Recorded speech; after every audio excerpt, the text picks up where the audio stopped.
Covid, c'était 2 ans, il y avait dans leur regard quelque chose d'assez étonnant, un peu comme, je disais souvent, comme Saint Paul sur le chemin de Damas, c'est-à-dire ils avaient vu quelque chose qui était un peu le Graal, et souvent c'était les Chinois vont nous écraser, les technologies, on va être en retard en Europe, la France a du chemin, etc., etc. Donc je viens un peu de ce monde-là, et quand j'écris La Transition fulgurante, où je porte un regard qui commence à être lucide et critique, après ce regard va quand même beaucoup évoluer. Les gens qui critiquent dans tous les sens, et heureusement mes livres, y compris positivement, au fond disent que je suis passé peut-être pas d'une technolatrie, mais d'une sympathie générale vis-à-vis des technosciences à une lucidité extrême, mais je n'ai pas basculé dans la technophobie. Et je pense que le chemin particulier que j'ai tracé dans mes ouvrages, notamment dans le dernier, cherche au fond ce tiers chemin entre une technophobie qui serait dramatique et une technolatrie qui le serait tout autant, c'est-à-dire la technoscience en tant qu'idole. Ce chemin est très étroit, très très étroit, et difficile à imaginer, car il va nécessiter des formes de régulation tout à fait innovantes. Et donc j'ai créé à l'Université catholique une équipe pluridisciplinaire pour travailler au fond sur ce sujet, comment construire ce chemin, ce tiers chemin, qui soit entre une technophobie forte et une technolatrie extrêmement dangereuse.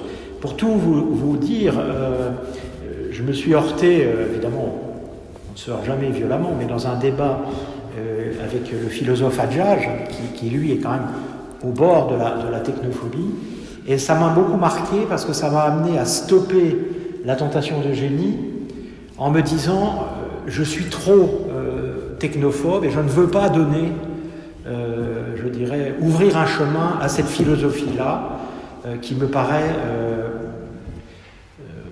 je n'ai pas employé le mot du président de la République et j'ai beaucoup de respect pour Hadjadj, mais il a parlé d'Amish et donc d'ailleurs il a eu tort à mon avis d'en parler, mais on pourra y revenir.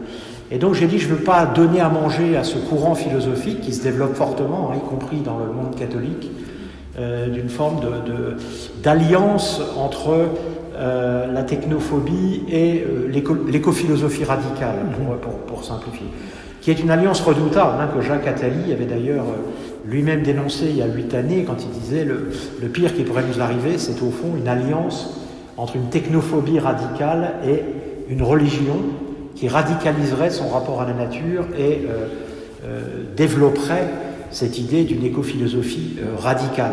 D'ailleurs, le pape François parle d'écophilosophie intégrale ou d'éducation intégrale. Je n'aime pas trop ce mot-là non plus, parce que dans intégrale, il y a quelques sonorités qui peuvent être dangereuses. Alors, la crise de la joie, pourquoi ce titre et pourquoi les critiques disent que c'est un livre extraordinairement espérant.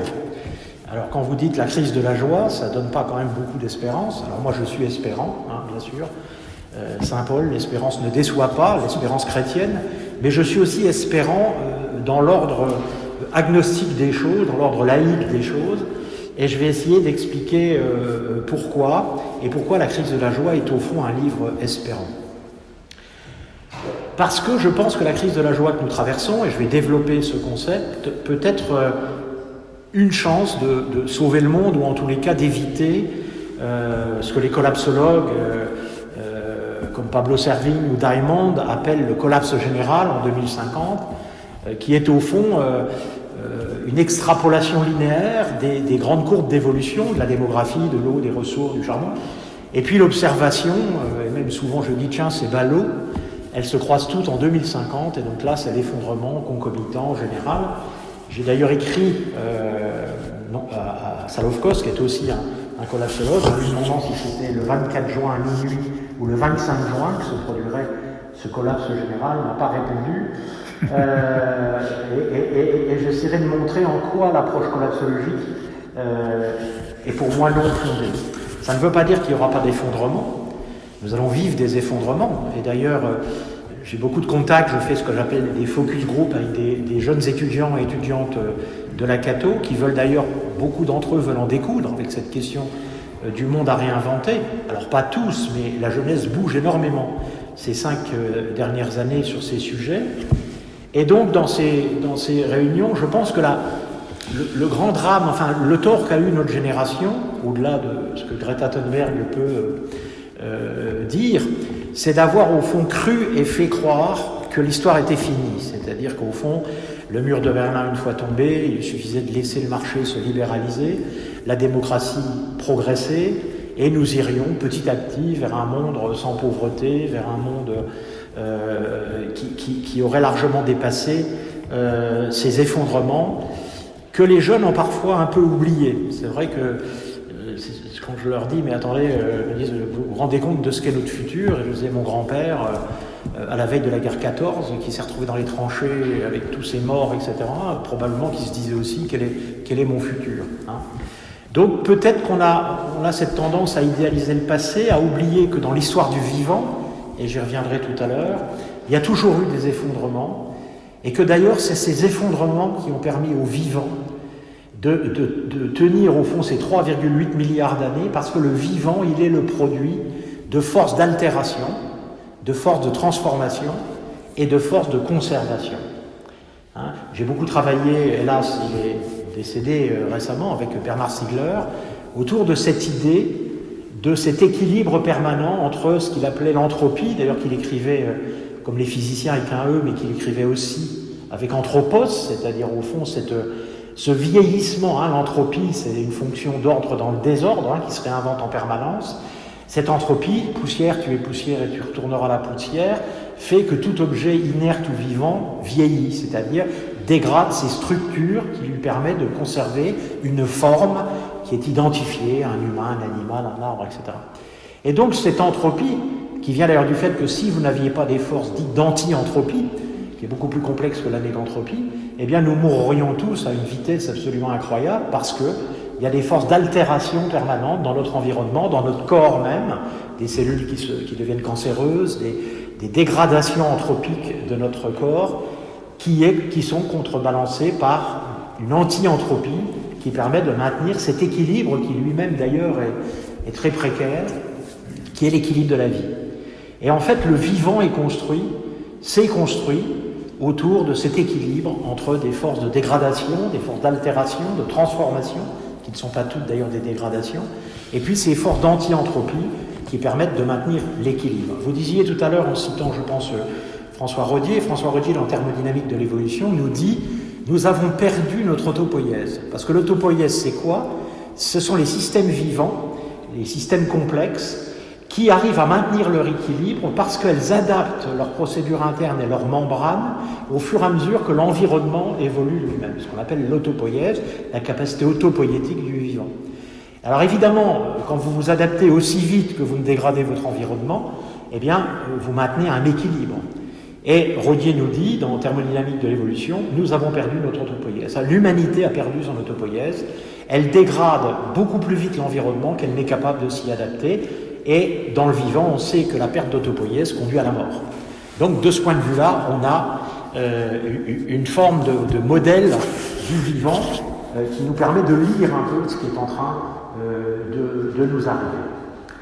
Alors, la crise de la joie, pourquoi je dis que peut-être elle sauvera le monde, et en tous les cas j'ai beaucoup d'espoir et d'espérance, et je ne suis pas le seul, hein, de plus en plus de voix s'élèvent pour lutter contre cette désespérance organisée, qui en même temps pose un énorme problème, et vous imaginez un président recteur d'université avec ses 35 000 étudiants, si le président recteur était désespérant, je vous garantis qu'à ce moment-là, le monde futur le serait, ça c'est sûr, ce serait une prophétie autoréalisatrice, et la désespérance de la jeunesse, elle est là.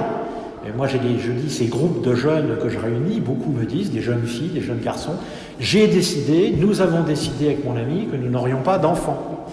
Alors pourquoi vous n'aurez pas d'enfants? Eh bien parce que qu'est-ce qu'on va lui offrir comme futur? Je ne vais pas mettre au monde un enfant qui, dans 20 ans ou dans 25 ans, ou même avant ça, vivra des drames écologiques, viraux, etc. Et donc, j'ai décidé, en toute conscience, de ne pas vivre une maternité. c'est extrêmement interpellant. Et en même temps, quand ça vient de jeunes qui ont 18, 20 ans, 22 ans, pour les étudiants de master ou de doctorat, et c'est pas un signal faible, je l'entends très très souvent. Et donc cette forme de désespérance dans un futur qui serait bouché peut conduire, comme le dit mon ami Patrick Vivray dans la préface de mon dernier livre. Patrick Vivray dit au fond, ça provoque une crise d'intériorité, une crise de joie qui peut amener à une fuite en avant consumériste, c'est-à-dire au fond à produire le contraire de ce qu'il faudrait faire, et une jeunesse qui dit foutu pour foutu, alors autant s'en mettre plein si on peut et vivre, jouir, voilà. La joie n'a rien à voir, j'essaierai d'en donner un peu une définition, je ne parle pas de la joie chrétienne, la joie de croire, mais la joie, ce n'est pas ni le plaisir, ni l'accomplissement du désir, ce n'est pas, même pas parfois le bonheur, la joie. La joie, c'est beaucoup plus profond. La joie, ça procède, pour moi en tous les cas, et pour un certain nombre de gens qui partagent un peu ce que je dis de la joie, ça procède d'une harmonie. Et d'une harmonie qui n'est même pas rationnelle, qui est quelque chose qui vient du plus profond de nous-mêmes. C'est ces situations où nous avons le sentiment que ce que nous agissons ici et maintenant, c'est-à-dire les décisions qu'on peut prendre, ce que l'on peut faire, servent le bon, le bien, le juste, ici, mais aussi partout et toujours. C'est cette espèce de projection dans l'espace et dans le temps. Le pape François d'ailleurs dit que le temps est plus important que l'espace, je partage complètement ça, mais cette projection et ce sentiment qu'il y a une forme d'harmonie dans l'agir produit de la joie. Et ça, on le voit, tout le monde a certainement ressenti ça, c'est-à-dire on prend une décision, on fait quelque chose, et puis on a un mauvais goût dans la bouche en se disant, bon, là, ce qu'on vient de faire, quand même, c'est pas terrible, j'ai pas le sentiment d'avoir servi le bien, le bon, le juste. Et puis, il y a des décisions qu'on prend, des choses que l'on fait, des actions que l'on met en œuvre, qui produisent une forme d'intensité intérieure qui nous dit, là, j'ai la joie qui me monte du dedans, parce que j'ai l'impression, j'ai une forme d'harmonie que je ressens entre ce que je viens de faire, de voir, même dans l'émerveillement, on a de la joie, et puis ce sentiment de servir le bon, le bien, le juste. Alors évidemment, les réductionnistes, scientistes, etc., ou les sociologistes disent qu'au fond, tout ça n'est que culture et civilisation. Je ne le crois pas. Je pense qu'il y a dans ce processus d'humanisation que nous partageons à l'échelle globale des éléments fondateurs que nous partageons. Et je pense qu'un couple de Chinois, observant un coucher de soleil sur l'Himalaya, je les vois mal se dire « Oh là, t'as vu, qu'est-ce que c'est moche !» Donc il y a un rapport au beau, d'ailleurs les philosophes grecs, bien avant tout le monde, avaient identifié cette espèce de tension qui est notre rapport d'humain au beau, au juste. Et même si évidemment le beau, le juste ne se traduit pas forcément de la même façon dans l'art ou même dans les conceptions sociales du beau et du juste. Mais il y a une tension, une loi universelle, nous disons nous les chrétiens, qui tire ce rapport au beau, au bon et au juste. Alors pourquoi c'est en crise? Parce qu'il faut se dire pourquoi il y a une crise de la joie. Il n'y a pas besoin de trop regarder. Nous vivons effectivement une métamorphose. En tous les cas, nous avons la conception que nous vivons une métamorphose absolument inédite. Alors, évidemment, il y en a d'ailleurs, vous avez vu qu'il y a quelques auteurs qui contestent ce côté inédit. On peut le contester d'une certaine façon parce que on n'est pas en train de rentrer dans l'inconnu. Quels que soient les sujets qu'on a regardés avec les chercheurs, il n'y a pas un sujet qui échappe à cette idée que nous n'entrons pas dans l'inconnu, nous entrons dans l'inconnaissable. Et c'est pas la même chose. Lorsque j'étais à l'île de la Réunion sur une série de conférences, ils me demandaient un peu d'expliciter ce concept. Je leur disais, si on vous dit que va se produire une tempête d'une puissance jamais connue, vous êtes dans l'inconnu. Vous ne savez pas, il y a peut-être des vents à 1500 km/h, des grêlons de 1 kg. Donc vous êtes dans l'inconnu. Mais vous savez ce qu'est la tempête. C'est-à-dire que vos modèles mentaux vous permettent de penser la tempête, même si l'extrapolation des événements de la tempête peut faire que vous êtes dans l'inconnu. L'inconnaissable, c'est autre chose. L'inconnaissable, ça veut dire que nos modèles mentaux ne nous permettent pas de penser ce qui est en train d'advenir. Et ça, évidemment, quand on ne peut pas penser ce qui advient, eh bien, ça produit de l'angoisse. On sait que pouvoir penser ce qui est en train d'arriver peut aider à diminuer l'angoisse, le stress.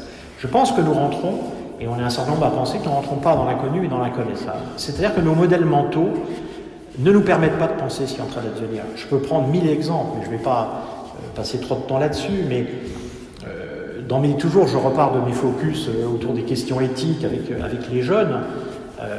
Je leur demande à chaque fois d'arriver avec un texte scientifique fondé, c'est-à-dire dont ils ont vérifié les sources, pas un truc d'un gourou, je ne sais pas quoi. Et on travaille sur ce texte en disant, au fond, quelles questions éthiques ce texte peut poser ou pose. Et en fait, beaucoup de textes arrivent, évidemment, je pourrais citer plein d'exemples, mais le dernier en date, c'était lorsqu'en Angleterre, donc une équipe de médecins ont créé la première petite fille à 2 mamans, mais 2 mamans biologiques, c'est-à-dire, je ne suis pas dans le débat de la PMA, mais là, c'est une maman dont l'ovocyte avait le noyau qui posait des problèmes, et donc on a pris le noyau de l'ovocyte d'une autre dame, d'une autre femme, et on l'a greffé dans l'ovocyte de la maman qui a porté l'enfant, et de fait, cette fille a 2 mamans biologiques, une qui portait le noyau et l'autre qui a porté l'enfant. Là, on a du mal à penser, on ne sait même pas d'ailleurs les risques qu'on prend. Dans les perceptions qui sont un peu nouvelles, qu'il n'y a pas de séparation, et c'est maintenant montré par l'épigénétique qu'il est difficile de séparer le soma, le corps, l'âme, la main, l'esprit. L'enfant est un tout, Françoise Dolto il y a très longtemps le disait, même l'enfant en gestation est un tout. Il est un tout social, il est un tout biologique. Et donc de rompre au fond, de déconstruire ce que Bertrand Vergely appelle le lieu de l'origine, c'est une déconstruction produite par les technosciences qu'on a peine à penser. Je vais prendre un autre exemple, le docteur Dennis Lo au Chinese Hospital of Hong Kong. D'ailleurs, nous, dans 2 hôpitaux catholiques, on s'est posé la question. C'est lui qui a mis au point, par la puissance informatique, et je vais y revenir, c'est pas une prouesse biologique, c'est une prouesse informatique, une technique qui permet, par une simple prise de sang, d'identifier les cellules circulantes du fœtus et de séquencer l'ADN primaire, on n'est pas encore à un séquençage complet, du nouveau-né alors qu'il est à moins de 7 semaines de gestation.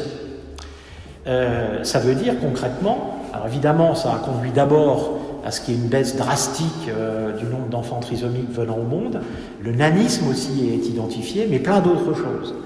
Alors aujourd'hui, dans l'examen qui est proposé, notamment remboursé à des mamans qui ont un facteur de risque au-dessus de 840, je crois, permet à 7 semaines de grossesse de identifier des handicaps, certains handicaps en tous les cas majeurs.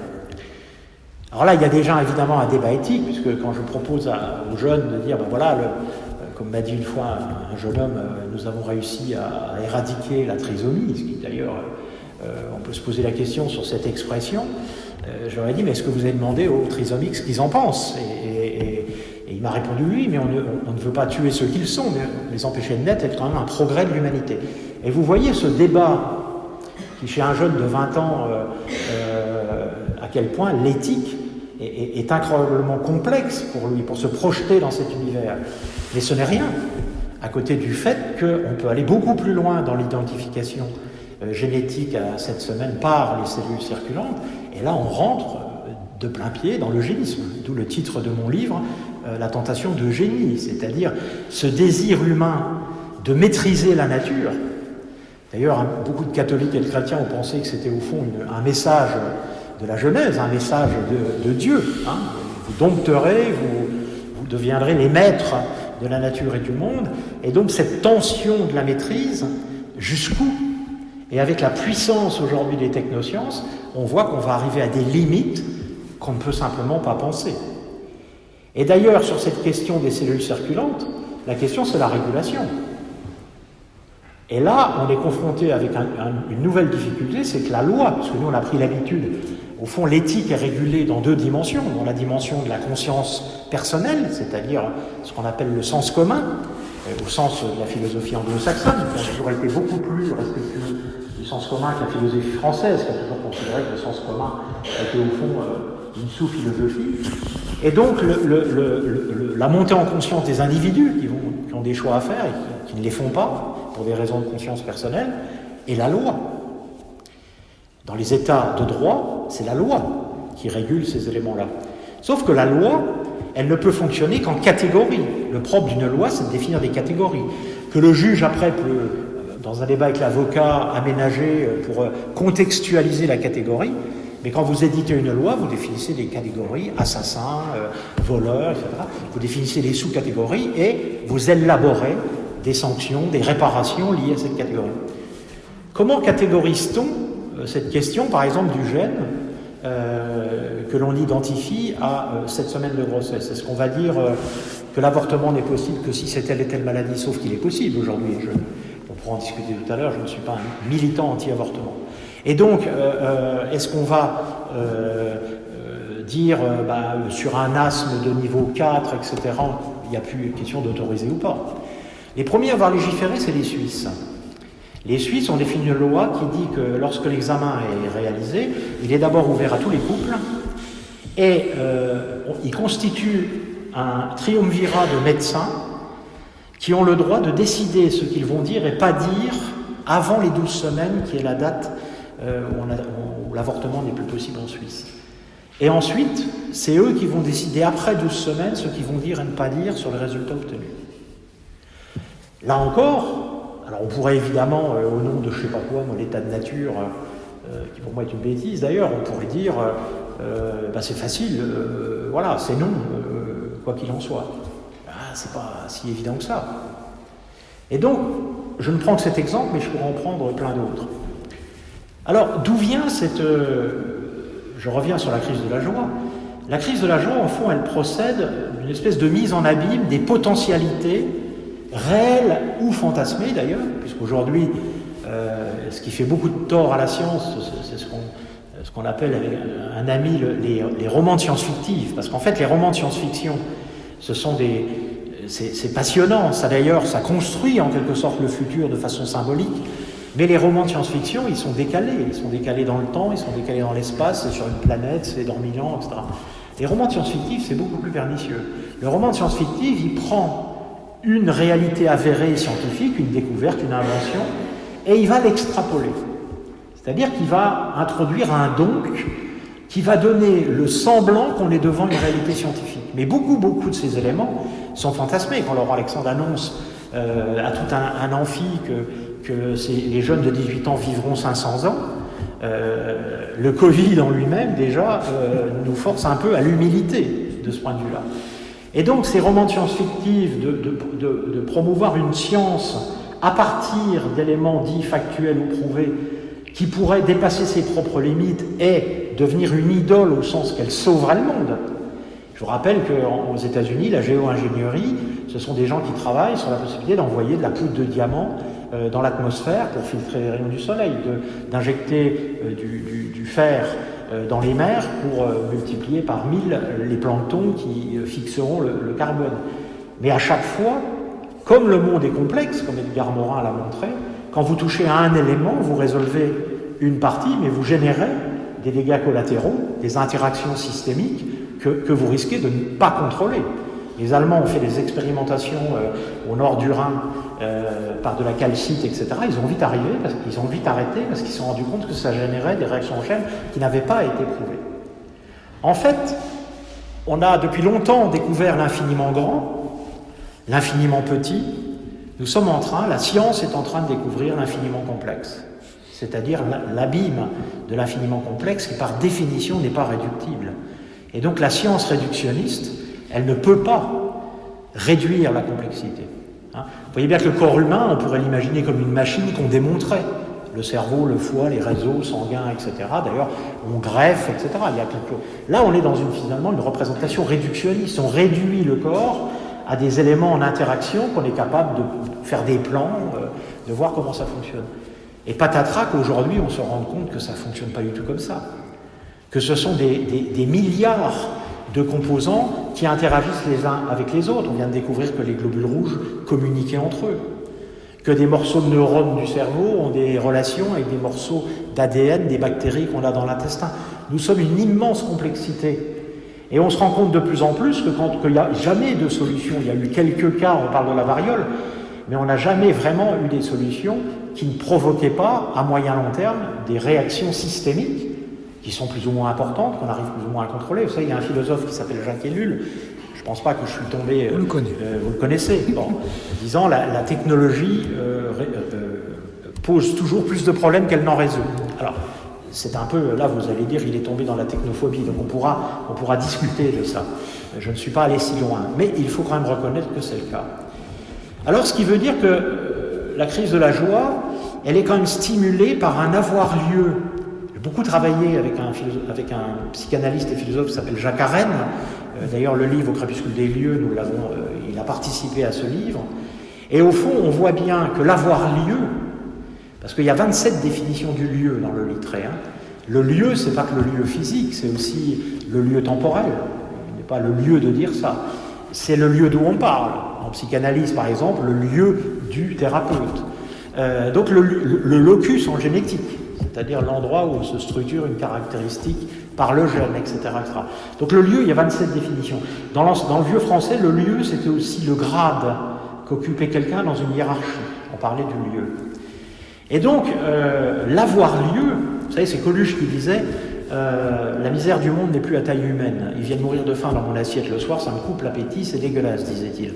C'est évidemment de l'humour, parce que tout le monde connaît l'engagement qui était celui de Coluche pour les plus pauvres.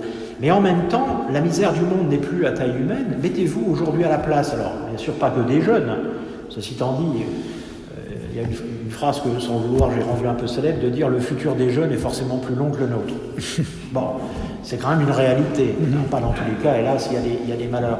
Mais mettons-nous à la place d'un jeune qui se projette aujourd'hui. Voilà. Et la projection pour lui est quand même plus redoutable que pour nous. Nous, si on a 80 ans, on se dit, bon, 2050, ça va quand même un bout de temps qu'on sera plus de ce monde.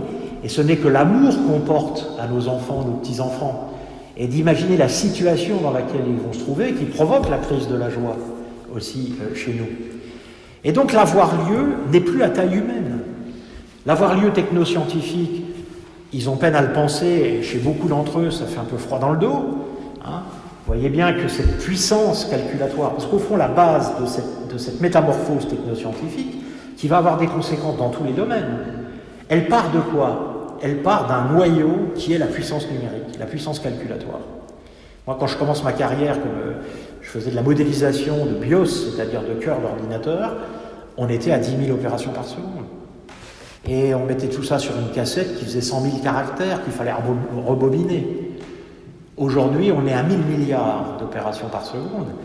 Et si, c'est beaucoup contesté, notamment par Jacques Prince, mais si la machine quantique voit le jour, alors on est à 100 millions de fois ça. Très concrètement, aujourd'hui, vous avez le HVD qui est sorti, le Graphic Video Disc, 5 Tera. 5 Tera, c'est la bibliothèque François Mitterrand. C'est-à-dire qu'un étudiant peut arriver à la Cato avec la bibliothèque François Mitterrand dans son sac. Évidemment, les enseignants disent toujours qu'est-ce qu'il va pouvoir en faire, on en foutra de là. Sauf qu'il y a les agents intelligents. C'est-à-dire qu'aujourd'hui, quand on navigue sur Google, on tape des phrases, des requêtes, etc. Mais arrive une nouvelle technologie par l'intelligence artificielle qui sont les agents intelligents, c'est-à-dire des agents virtuels qu'on envoie enquêter, rédiger des notes de synthèse, etc. On n'est plus dans le plagiat coupé-collé des textes. On est dans une investigation intelligente, mais dans une vision réductionniste de l'intelligence, qui est d'ailleurs portée par le terme intelligence artificielle, c'est une intelligence calculatoire. Or, nous savons que l'intelligence ne se réduit pas au calcul. Et ça, on pourra y revenir si on parle tout à l'heure dans les questions de l'intelligence artificielle. Et donc, on voit que ça prend des proportions qu'on a peine à penser avec nos modèles mentaux. Et on peut prendre toutes les dimensions. Cette puissance numérique, eh bien, qu'est-ce qu'elle va faire? Elle va se combiner avec les trois grandes révolutions scientifiques de ce début de millénaire, à savoir les nanosciences et les nanotechnologies, c'est-à-dire la capacité à travailler à l'échelle nanométrique, à modéliser à l'échelle nanométrique. Or, quelle est la caractéristique de l'échelle nanométrique? C'est qu'elle est commune à la matière inerte et à la matière vivante. C'est-à-dire qu'on a le plus petit commun multiple de toute matière, à laquelle on commence à accéder, d'ailleurs, dans une imprédictibilité. Ça c'est le thème de mon prochain livre. On confond souvent imprévisibilité et imprédictibilité. C'est pas la même chose.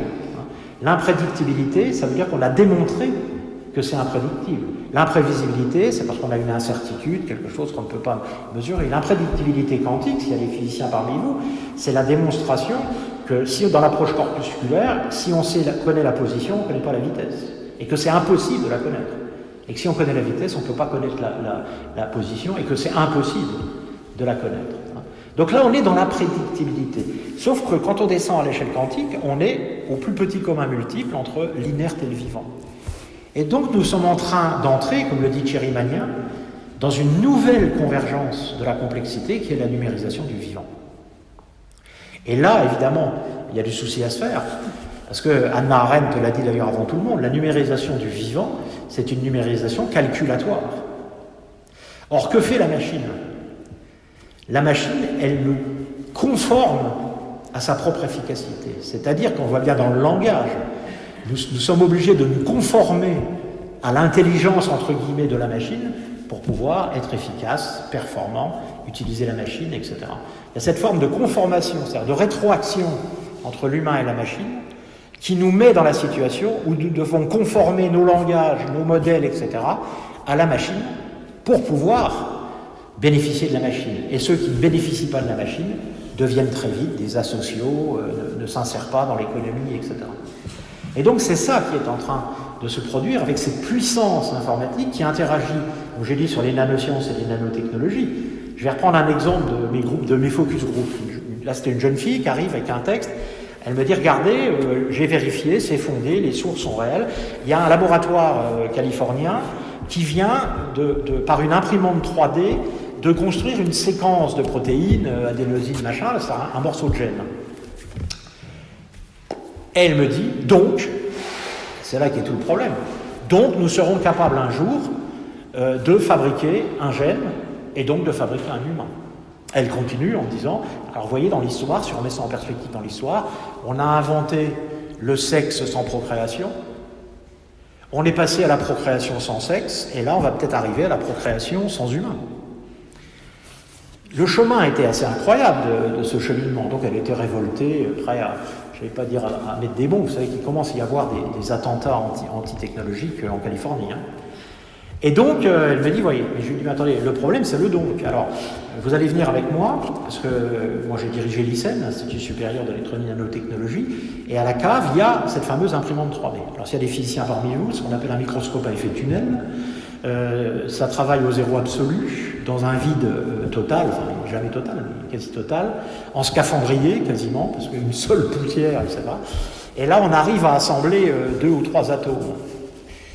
Mais la jeune fille était projetée dans l'imprimante 3D, vous savez, la poche du pâtissier, c'est-à-dire, on va imprimer là, je te fais un gène, vous voulez quoi ? Vous voulez un blond aux yeux bleus, garçon ou fille ? Je te fais le truc, on met ça dans un bocal, et revenez dans 9 mois, on vous livrera l'objet. Vous voyez ce que ça peut produire dans les fantasmes, parce qu'aucun scientifique sérieux ne peut imaginer un instant.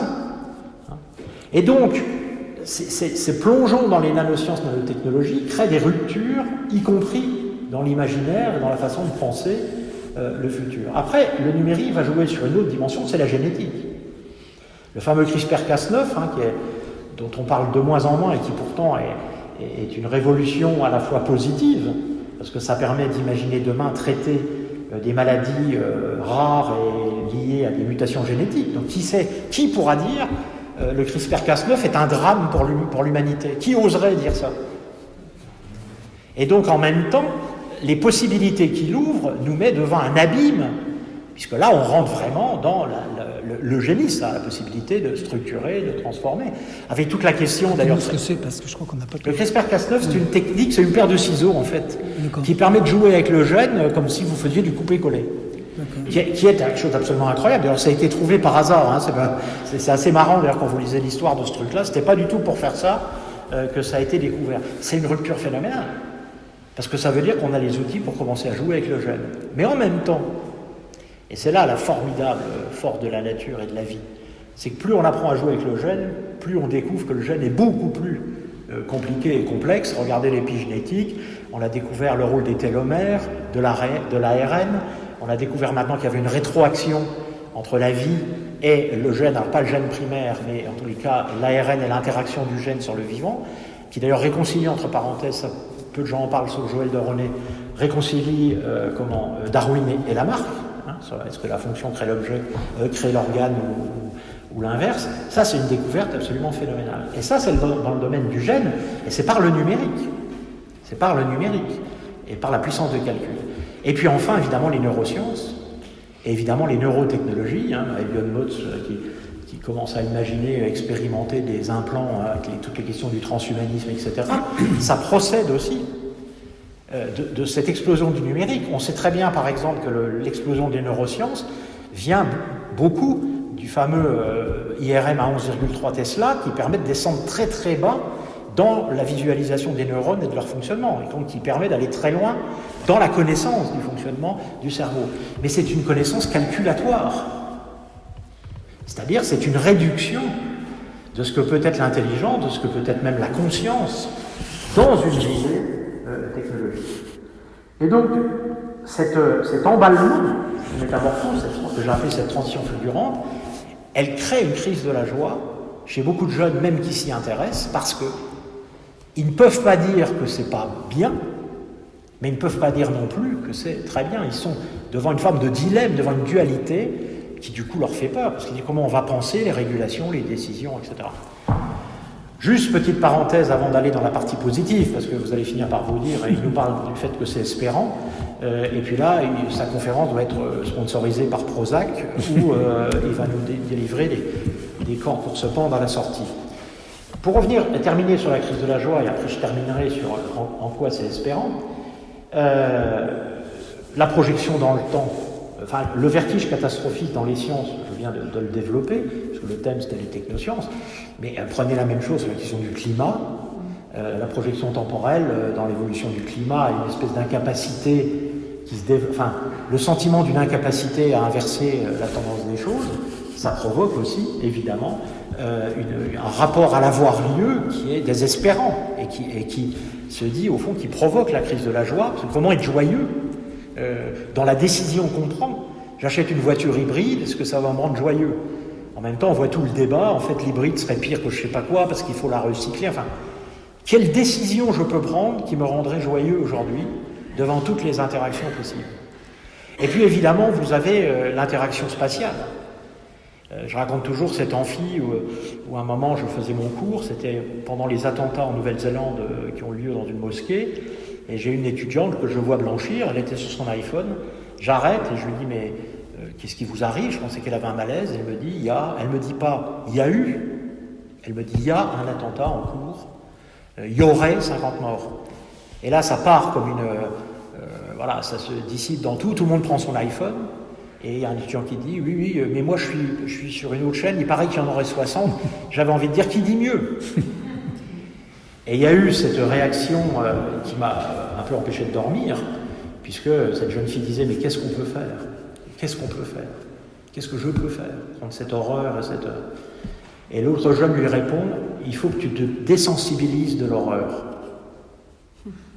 Vous imaginez ce que ça veut dire? C'est-à-dire, je suis tellement projeté dans un espace par les médias, par la mondialisation, par le temps réel du direct de ce qui est vécu, et on nous passe évidemment que les drames, les malheurs, etc., se désensibiliser à l'horreur. Bon, basculons quand même dans l'optimisme. Pourquoi? Parce que quelque chose de profond est en train de se produire, qu'on ne voit pas forcément, et qui d'ailleurs produit aussi une partie de cette angoisse et de cette lecture catastrophiste du futur, c'est le passage, alors les mots vont être un peu compliqués, mais je vais vous l'expliquer très rapidement par quelques exemples, c'est une rupture épistémique. Vous savez, c'est Michel Foucault qui, dans ses deux ouvrages, il y a des philosophes parmi vous, Des mots et des idées et Archéologie du savoir, il dit au fond, la science est un objet culturel. Et il y a des grandes transitions dans l'histoire de la connaissance, où on change d'épistémé, c'est-à-dire la façon de fabriquer la connaissance se transforme. Il y a eu évidemment les Grecs, les Lumières, qui est une transformation importante, et probablement que nous sommes aujourd'hui au cœur d'une transformation épistémique, c'est-à-dire ce sont nos conceptions, je vous disais tout à l'heure que les conceptions d'hier ne nous permettent pas de penser ce qui est en train de venir, ce sont les conceptions qui sont en train de se transformer. Or, qu'est-ce que la conception? La conception, c'est la manière de percevoir, c'est la définition de la conception. Et la science et la connaissance s'appuient sur une manière de percevoir, qui évidemment évolue avec les techniques de mesure, de simulation, tout ce que l'on veut. Eh bien aujourd'hui, nous sommes dans une transformation épistémique globale de notre manière de percevoir. Et c'est quoi cette transformation? C'est très développé par Alain de Vulpian dans Éloge de la métamorphose et par d'autres auteurs que je pourrais vous indiquer. C'est le passage de modèles exodistributifs, je vais vous expliquer tout de suite ce que c'est, à l'émergence de modèles endocontributifs qui sont en train d'émerger partout et en tout lieu et de provoquer cette réinvention du monde et de la technologie. Stigler avait bien montré comment les localités sont en train de réinventer la technologie par le bas et de leur donner un sens qui peut produire de la joie. Donc le retour à la localité, je ne parle pas de localisme, surtout pas de confusion, donc la localité. Et donc on voit bien que l'exodistributivité, c'était quoi? Ça allait très bien pour un Airbus, vous pouvez le démonter, il y a de Morin, vous pouvez aller jusqu'à la dernière pièce, vous pouvez le réduire, vous pouvez le reconstruire, et donc vous avez une hiérarchie. Quand vous démontez un Airbus, vous allez dire, il y a l'avion, il y a les moteurs, il y a les ailes, dans les moteurs il y a la propulsion, puis vous descendez dans votre arc, et puis en bas vous avez la vis qui tient le train d'atterrissage. C'est ça le réductionnisme, c'est une hiérarchie. Et donc c'est une intelligence externe qui va modéliser le système auquel elle a affaire et qui va en déduire, comme disait Emmanuel Kant, des concepts a priori à portée universelle.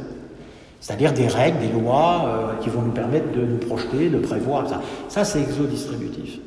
L'intelligence est externe et elle distribue ses artefacts dans l'ensemble du système. Les solutions aujourd'hui développées sur le Covid sont plutôt exodistributives. Le vaccin d'ailleurs est exodistributif. Qu'est-ce qu'une approche endocontributive? Je vais prendre juste un petit exemple. Quand je travaille dans un laboratoire au tout début de ma carrière sur la modélisation des coopérations sur le système informatique, on avait un projet qui était l'automatisation des porte-containers dans les ports, PORTS. L'idée étant qu'il n'y ait plus de chauffeurs, qu'il n'y ait plus de pilotes. Eh bien, le modèle, on n'en a jamais pensé à un autre, le modèle qu'on avait en tête, c'était quoi? C'était un gros calculateur, doté d'une puissance informatique importante de calcul, qui savait, on dit en temps réel, où était un porte-container, sa position, sa vitesse et sa direction, et l'algorithme était censé optimiser ce fonctionnement, puisqu'il fallait aller chercher les containers au pied du bateau et les emmener sur les quais pour qu'ils partent, train ou camion, d'optimiser les mouvements pour faire en sorte que le container arrive le plus vite possible là où il doit aller, qu'il n'y ait pas d'accident de porte-container. Donc c'était puisqu'on cherchait à modéliser le système, dans la finalité qu'on s'était fixée, automatiser les porte-containers, distributif, puisque l'ordinateur devait distribuer à chaque porte-container, qui devait être inautonome, c'est-à-dire n'avoir aucune capacité de décision locale, de lui distribuer la vitesse, des ordres, quelle vitesse, etc. Ça n'a jamais marché. On avait une salle d'expérimentation avec des Legos, je peux vous dire qu'on a cassé un paquet de containers en Lego, ça n'a jamais marché. Beaucoup trop complexe. Les événements qui peuvent survenir à n'importe quel moment ne peuvent pas rentrer dans une logique réductionniste pour être traités. Anvers est automatisé, le port d'Anvers est automatisé comment? Il n'y a pas de calculateur central. C'est chaque porte-container qui embarque une intelligence de positionnement qui va ajuster sa direction, etc. lui-même en interaction avec les autres. Porte-container en relation. Ça rappelle d'ailleurs un peu Mounier, moi je suis un adepte de Mounier, l'homme en relation. L'homme devient une personne en relation du jour où il se donne à des valeurs qui le tirent au-delà de lui-même. Et donc on voit que ces modèles exodistributifs qui ont habité toute l'ère technoscientifique depuis les Lumières voient émerger les Google Cars aujourd'hui. Je ne sais pas si elles arriveront un jour. Il n'y a pas de calculateur central dans la station Total. C'est chaque véhicule qui embarque sa capacité de décision en interaction avec son environnement et qui va créer une intelligence, certes calculatoire, mais une intelligence que l'on va qualifiée de coélaborative ou de collective, chacun embarquant cette intelligence. Il n'y a pas d'artefact distribué par une intelligence externe, c'est le système lui-même. Eh bien, cette endocontributivité est en train de se développer partout. Partout, parce que ce qui est en train de se passer sous nos yeux, c'est qu'on a vécu une société dont le lieu déterminait le lien. Dans une hiérarchie, le lieu détermine le lien. Ceux qui ont vécu la grande administration ne communiquaient que par la voie hiérarchique. Le lieu détermine le lien. Nous sommes en train d'entrer dans une autre dimension où c'est la densité des liens qui crée le lieu. C'est ça la grande rupture. Et du coup, ça embarque la question de l'impermanence des lieux. Vous êtes un lieu, parce que vous êtes en lien. Mais demain, avec la 5G, regardez, on a du mal à filmer là. Demain, avec la 5G, on va se retrouver sur des puissances inimaginables. C'est pour ça que le débat de la 5G sur la question des rayonnements dans le cerveau, franchement, enfin, ça relève un peu de la croyance. Le danger, il n'est pas là. Le danger, il est de donner une bande passante d'une telle puissance à chaque individu. C'est-à-dire à créer une entropie, comme disait Bernard Stiegler, du réseau, qui fait que ça ne va faire qu'amplifier la destruction des lieux. C'est ce que j'écris dans Au crépuscule des lieux. Regardez le lieu de travail, on parle de télétravail. Le lieu de travail ne sera plus un lieu de socialisation au sens de l'altérité, complètement constituée, parce que c'est une altérité physiquement constituée. Ce qu'on est en train d'essayer de nous dire, c'est qu'au fond, l'altérité simulée serait la même. C'est complètement faux. Enfin, nous, on le sait. C'est-à-dire, quand je le démontre, c'est comment votre prénom ? Jean-Luc. Jean-Luc, je peux vous toucher ? On désinfectera après. C'est ça. Voilà, je viens de toucher un peu le front de Jean-Luc. Vous avez la peau très douce, hein, Jean-Luc. J'ai la chair de poule.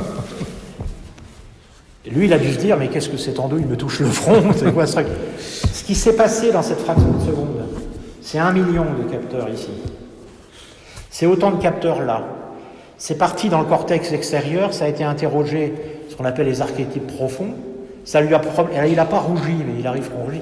Dans cet instantané de la relation, imaginez ce signifiant très faible quand il est devenu signifié. C'est insondable. Ça ne peut pas être calculatoire. On parle d'autre chose. On parle de ce rapport au temps présent. Ce que Bergson appelait le bout du cône, le temps pur.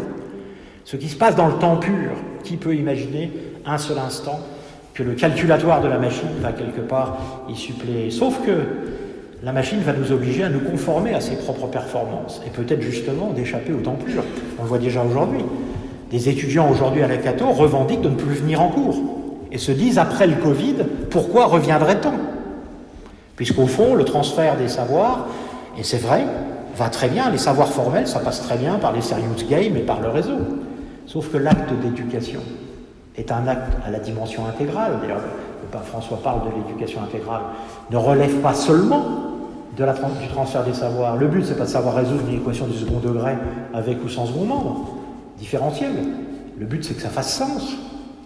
Si ça fait pas sens, pourquoi je vais apprendre ça ? Et donc, c'est un bel exemple, le Covid, parce qu'on dit, c'est formidable, ils vont tous apprendre à se mettre à distance. Mais c'est quoi ce monde qui va ne faire qu'amplifier le fait que les lieux ne seront plus des lieux d'altérité physiquement constitués, mais seront des tissus de liens. Et ce qui est pire, c'est que ces tissus de liens sont incroyablement éphémères. Cette femme qui a décidé qu'elle payait trop cher et qui a appelé aux gilets jaunes, dont on n'entend plus parler aujourd'hui parce qu'elle a voulu d'ailleurs elle a failli mettre en l'air un gouvernement. Ça veut dire qu'elle a créé un lieu, une mise en réseau, une alliance qui est devenue un lieu plus puissant que l'État. Donc vous voyez cette migration, cette déstructuration du lieu, le lieu de l'origine, j'en ai parlé tout à l'heure, le lieu d'où on parle. Moi j'ai beaucoup de jeunes qui disent des horreurs sur Internet. Et quand on les convoque, vous avez l'impression que vous allez avoir affaire à des skinheads rasés, etc. En fait, vous avez des bénés qui vous disent « mais vous n'avez pas compris, monsieur, c'est un jeu. Enfin, dans la réalité, on ne fait pas ça, on ne dit pas ça. » Donc, vous voyez cette espèce de passage à des lieux qui se déstructurent, le lieu de travail, le lieu de la formation, le lieu scolaire, le lieu de la famille. Jacques Arène, dans le livre, il dit « Notre civilisation est en train de perdre son toit. » Et il écrit « Toi, TOIT et toi, TOI. » Donc voilà toute cette migration. Alors pourquoi la crise de la joie est une chance ? Parce que beaucoup de jeunes et beaucoup de gens ont envie de retrouver la joie, de l'agir pour le bien, le beau, le juste. Et ils ne peuvent le trouver que dans la localité. Et quand je vois toutes les initiatives prises par ces jeunes qui quasiment reconstituent des familles, c'est fou de voir la jeunesse aujourd'hui constituer des groupes qui ont des dimensions familiales et veulent dans la localité agir et ne veulent pas être embarqués dans « ça sert à rien ce que tu fais ». Vous savez, c'est le bec du colibri de Pierre Rabhi. C'est-à-dire, pourquoi tu fais ça ? Il dit au petit colibri, de toute façon, tu n'as aucune chance d'éteindre le feu. Et lui répond, je fais ma part du job. Et donc aujourd'hui, la jeunesse dans la localité, et regardez toutes les initiatives dont on parle peu, on pourrait parler des AMAP, on pourrait parler des villes durables. Le réseau des villes durables aujourd'hui, il est mondial. C'est des centaines de villes intermédiaires qui ont dit en 2050, on sera zéro carbone. Et qui aujourd'hui mobilisent des gens qui trouvent de la joie. Non pas parce qu'ils ont le sentiment certain qu'en faisant ça, ils vont nous détourner de la trajectoire. Ça, c'est l'intelligence réductionniste. Non, c'est parce qu'en le faisant ici et maintenant, ils éprouvent de la joie parce qu'ils ont le sentiment de servir le bien, le beau, le juste. Et donc cette crise de la joie crée une quête de joie dans la localité. Le grand danger, c'est qu'on passe de la localité au localisme. C'est-à-dire que la localité devient un enfermement, un lieu où on retrouve le toujours les mêmes, qui exclut les toujours différents. Donc ce que j'entends par la localité, c'est plus ce qu'on appelle la glocalité, c'est-à-dire une localité qui est en interaction permanente, qui travaille son entropie en connexion avec l'entropie globale, c'est-à-dire qui sert localement l'enjeu global. Or, il y a une bonne nouvelle, c'est que c'est exactement comme ça que fonctionne le vivant. Les structures organologiques, ça c'est le travail de Maël Monteville, dans les livres qu'on va publier bientôt, l'organologie du vivant, il n'y a pas d'exodistributif. Vous pouvez toujours chercher, vous ne trouverez jamais aucun terrain écologique où il y aurait une espèce supérieure qui dominerait tous les autres, etc., sans interaction, sans construction du local par rapport aux enjeux globaux. Même le corps humain, chaque cellule de notre corps optimise son équation anthropique, localement.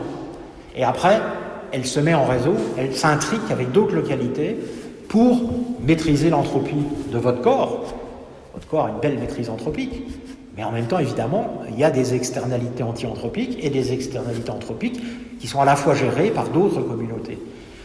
Ça, c'est Rogier qui le montre très bien, qu'en fait, le vivant travaille en communauté intriquée qui démarre de la cellule pour aller jusqu'à l'être le plus complexe, voire même l'écosystème le plus complexe. Et donc, ce qui est en train de se produire sous nos yeux, c'est un biomimétisme organologique, c'est-à-dire que petit à petit, nous sommes en train de migrer vers les structures que le vivant a retenues depuis 3,8 milliards d'années, par une logique de préservation qui vient s'opposer à l'altération. Et ça me rend incroyablement espérant, ça produit de la joie, et ça me permet de conclure en disant « Vive la joie ». Merci beaucoup.